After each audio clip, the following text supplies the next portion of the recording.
ეს კომენტარი რომ დამიწერე, მაშინ გამახსენდა ჩემი თავი ადრე და ყველაზე დიდი შეცდომა, რასაც ტექნიკურ საკითხში ადრე ვუშვებდი, იყო ეგ ეხა შენ როგორც ვფიქრობ. აი, ადრე ჩემი ფიქრი იყო, რომ მარკეტი როდესაც ჩემს თვალში ძალიან ჩამოსული იყო, სულ ლონგებს ეძებდი, ან პირიქით. არა, ეგ სწორი მიმართულება არ არის, იმიტომ რომ მარკეტზე უნდა გესმოდეს რა არის drone liquidity, ანუ შენი მარკეტზე liquid target-ი.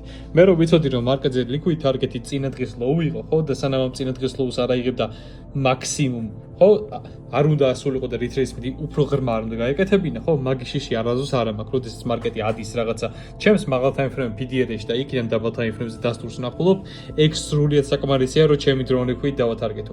არ არის აუცილებელი სულ ყოველთვის range-ის პრემიუმში ავიდეს, რაღაცა random range-ი რო შეიქმნება, ეგ პირიქით ცუდიც არის. აქ მარკეტს რო დაიწყო და ესე ღრმა retracement-ი, მაგალითად ამ ორდერ ბლოკამდე ამფროლიგომდე რო ასულიყო, ხო, ეგ პირიქით ცუდი იქნებოდა, ანუ მისი მარკეტის long term ბეარიშობაზე, ესე ვთქვათ, უფრო სარისკო იქნებოდა, რომ იქიდან უფრო გაგეშორტა ვიდრე ეხა აქედან.